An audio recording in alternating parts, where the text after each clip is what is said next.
अस्सलाम वालेकुम नाजरीन। आज की वीडियो में हम आपको ऐसे पाकिस्तानी ड्रामों के बारे में बताने जा रहे हैं जो हाल ही में मुख्तलिफ टीवी चैनल्स पर शुरू हुए हैं। ड्रामास की इब्तदाई एक साथ देख कर ही अंदाज़ा हो जाता है कि ये ड्रामास सुपरहिट होने वाले हैं। तो वीडियो शुरू करने से पहले आपसे दरख्वास्त है कि हमारे चैनल को सब्सक्राइब कर दें ताकि हमारी आने वाली तमाम वीडियोस का नोटिफिकेशन आपको मिलता रहे। नंबर 10, जिंदो।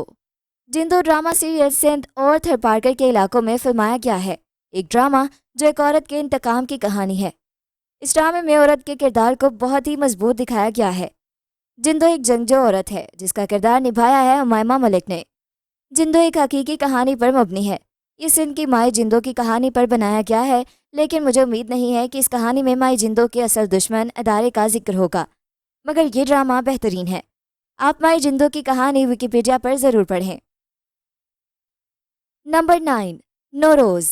पाकिस्तान के शुमाली इलाका जात पर फिल्माया गया ड्रामा नौरोज़, जिसकी कहानी कुछ यूँ है कि एक बच्चे के वालिदैन 20 साल तक उसे पूरी दुनिया से छुपा कर तहखाने में रखते हैं और इस बच्चे को यही बताया जाता है कि बाहर जंगों के बाद फैलने वाला जहरीला मवाद उसकी जान ले सकता है। साल 2019 में उसे बताया जाता है कि ये साल 2056 है। उस बच्चे का बाप उसी तहखाने में उसे तालीम देता है। माँ उसे अमूर खानादारी सिखाती है। 20 साल की उम्र में उसका बाप उसे बताता है कि वो दरहकीकत उसके मरहूम दोस्त ब्यूरोक्रेट और उसकी दूसरी बीवी जो कि गुलकारा थी की औलाद है। उसकी पैदाइश पे ही उसकी माँ मर गई थी और बाप अपनी बेटी को लेकर अपने आबाई इलाके में जाता है जहाँ वो इस बच्ची को मारना चाहता है, लेकिन वो उसे अपने बाप से बचाकर अपने दोस्त के हवाले कर देता है और इस बच्ची का दादा उसके बाप की जान ले लेता है। अब इस बच्चे की दुनिया देखने का वक्त शुरू हुआ जाता है। ये किरदार निभा रही हैं मावरा। नंबर 8, काबुली पुलाव। ये एक अफ़गान महाजिर बेवा लड़की की कहानी है जो अपने माजूर भाई के इलाज के लिए अपनी शादी के लिए मखसूस रकम का तकाजा करती है, जो इलाके में कोई जवान पूरा नहीं करता। लेकिन एक साबिक बिजनेसमैन जो सारा कारोबार छोड़ के अल्लाह की राह में निकल आता है और तबलीग के सिलसिले में लाहौर से खैबर पख्तूनख्वा आता है, वो ये रकम अदा कर देता है, लेकिन लड़की से शादी करना नहीं चाहता। मगर वो लड़की इसी मर्द से शादी करना चाहती है और आखिरकार शादी हो भी जाती है। लड़की इस मर्द की उम्र में आधी होती है।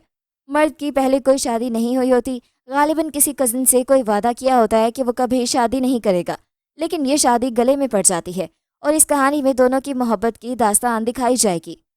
बहुत मुनफरिद सी जोड़ी होगी। मरकजी किरदार में हीरोइन तेरे बिन ड्रामे वाली हया और हीरो हैं। Number 7, idiot.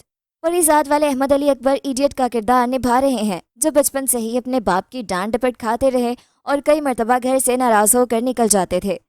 अब जवान होकर वो अपने घर वालों से अलग रहते हैं। जानवरों और पौधों से प्यार करने वाले एक आर्टिस्ट हैं, जबकि उनका एक बड़ा भाई कामयाब बिजनेसमैन और मटेरियलिस्ट एक इंसान है। दोनों भाइयों की आपस में बिल्कुल नहीं बनती। इडियट दर हकीकत एक हसास और साफ को इंसान है जिसे दूसरे निकम्मा और फजूल समझते हैं। जब वो अपनी किसी फैमिली गैदरिंग में जाता है तो हंगामे ही करके आ जाता है, जबकि वो हक पर होता है। अभी कहानी पूरी तरह खुली नहीं है, देखते हैं अगली किस्त में क्या होता है। ये भी पहाड़ी इलाके पर फिल्माया गया है। नंबर 6, तेरे हुस्न के नाम। लाहौर पर फिल्माया जाने वाला ड्रामा जिसमें 90 की दहाई का वक्त दिखाया गया है, जिसमें एक बाप अपनी बेटी को रिवाज के मुताबिक शादी करने की बजाय एक आर्ट स्कूल में दाखिला ले देता है और वो इसके मौसीकी के फ़न को भी अपने घर में जगह देता है। ये बेटी का किरदार सबा कमर निभा रही हैं और हीरो का किरदार इमरान अब्बास निभा रहे हैं, जो मेडिकल कॉलेज छोड़कर आर्ट स्कूल में दाखिला लेते हैं, जिसके लिए उनकी वालिदा ने अपनी सारी जमा पूंजी खर्च कर दी होती है। कॉलेज में क्रिकेट खेलते हुए वो सबा कमर को गेंद मार देते हैं, जिसकी वजह से वो बेहोश हो जाती हैं और अब ये इस कॉलेज से भी निकाले जाने वाले होते हैं। निकाले जाते हैं या नहीं ये अगले एक साथ में मालूम होगा। आर्ट कॉलेज मेरे ख्याल से NCA है। अदबी लोगों के लिए ये एक बेहतरीन सीरियल होगा क्योंकि इसमें क्लासिकल रोमांस है, शायरी है और फ़लसफ़ा है। Number 5, college gate.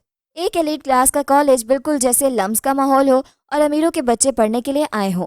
ये हल्का सा ड्रामा काफ़ी दिलचस्प भी है, जो वालिदैन और बच्चों के ताल्लुकात की मुख्तलिफ नौइयत के बारे में दिखाता है। मिस ज़ारा के पढ़ाने का अंदाज देखकर और ऑफिस में उनकी इंक्वायरी होते देखकर यूनिवर्सिटी में अपने पढ़ाने का वक्त याद आ गया। मिस ज़ारा के पढ़ाने के अंदाज से स्टूडेंट्स खुश थे, मगर कोलीग्स और मैनेजमेंट नाला। स्कूल की चेयरपर्सन के मिजाज और ठहराव की तारीफ बनती है। इस ड्रामे में बहुत से नए और नौजवान चेहरे आपको देखने को मिलेंगे। नंबर 4, 22 कदम।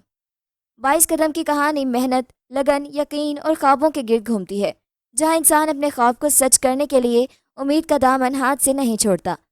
ٹی وی اسکرین کے نامور اداکار وحاد علی اور حریم فاروق اس ڈرامے میں مرکزی کردار ادا کر رہے ہیں۔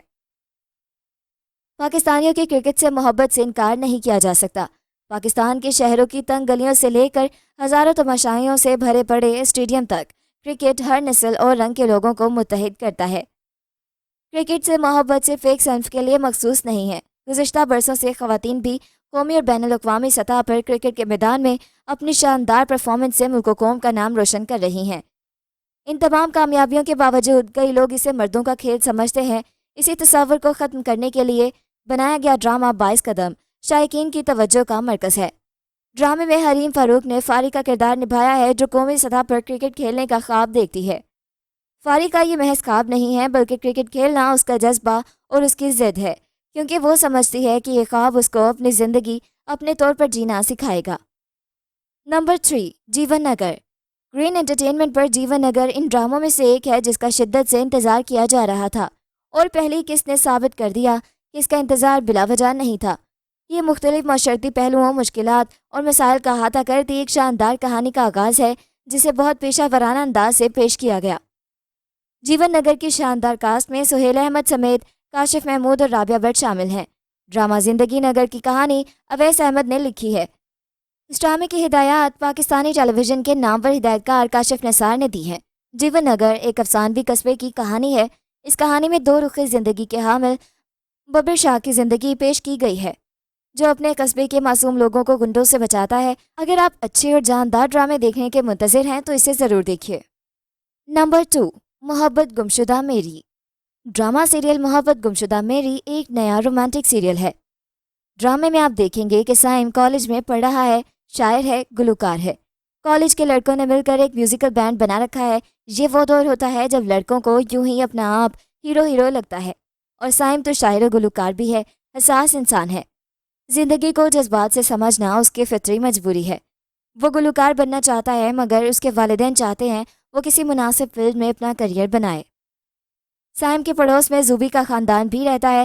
سائم اور زوبی ساتھ کھیل کر جوان ہوئے ہیں۔ زوبی بھی فرسٹ ایئر میں پڑھ رہی ہے، اس لیے دونوں ٹین ایجر نسل کے نمائندے ہیں۔ زوبی کا خاندان روایتی ہے، اس کے تایا اور ابا کا خاندان ایک مثالی روایتی زندگی گزار رہا ہے۔ زوبی کی بہن روشنا کی منگنی بچپن میں ہی اپنے اکلوتے تایا زاد دانیال سے ہو گئی تھی، جو شادی کے بعد رشتے میں بدل گئی ہے۔ اس طرح اب دانیال اس کا بہنوئی اور تایا زاد مل کر ایک مردانہ ذمہ داری والا روایتی کردار بنتا ہے۔ یوں ایک ہی گھر میں روایت اور جدت آمنے سامنے آ جاتے ہیں۔ نمبر 1، جھوک سرکار۔ ڈرامہ سیریل جھوک سرکار ایک نیو سیریل ہے۔ جھوک سرکار میں ایک ظالم وڈیرے پیرل کو دکھایا گیا ہے، جس کی 2 بیویاں ہیں اور ایک اپنی ہی طرح کا ظالم اور گنوار بیٹا میرل ہے۔ پیرل نے گاؤں کے سب لوگوں کو سود پر قرض دے کر انہیں ذہنی اور جسمانی غلام بنا رکھا ہے۔ کسی شخص کی جرت نہیں کہ وہ پیرل کے خلاف ایک لفظ بھی کہہ سکے۔ کہانی کی ہیروئن سسی ہبہ بخاری اپنے باپ اور بھائی کے ساتھ چھوٹے سے گھر میں رہتی ہیں۔ سسی کی سہیلی نورا مامیہ شاہ جعفر اپنے محبوب شوکت کے ساتھ بھاگ جاتی ہے، کیونکہ اس کا باپ اس کا رشتہ قبول نہیں کرتا۔ پیرل اس خبر کے ملنے پر سخت غصے کا شکار ہوتا ہے اور اپنے بیٹے سمیت علاقے کے زرخرید ایس ایچ او کو ان کی تلاش میں بھیجتا ہے۔ وہ دونوں ریلوے اسٹیشن پر ہی دھر لیے جاتے ہیں۔ کبھی ایسے ڈرامے پی ٹی وی نشر کرتا تھا جس میں کسی گاؤں میں ایک وزیرے کا تسلط ہوتا تھا، اور وہاں 2 مرکزی کردار اس کے خلاف علم بغاوت بلند کرتے نظر آتے ہیں۔ ایسے ڈرامے عوام کو بہت مسحور کرتے ہیں۔ لوگ باقاعدہ منفی کردار سے نفرت اور مظلوم سے ہمدردی اور محبت کے جذبات رکھتے ہیں۔ جھوک سرکار کی کہانی بھی کچھ ایسی ہی دلچسپ موڑ لیے ہوئے آگے بڑھے گی، جس میں کہانی کی تمام خصوصیات، کشمکش، تصادم، تربیہ اور علمیہ تاثرات موجود ہوں گے۔ یقیناً یہ ڈرامہ توجہ کھینچنے میں ضرور کامیاب ہوگا۔ تو یہ تھا ہمارا آج کا کاؤنٹ ڈاؤن۔ ملتے ہیں ایک نئی ویڈیو کے ساتھ۔ اپنا فیڈ بیک دینا بالکل مت بھولیے گا۔ اللہ حافظ۔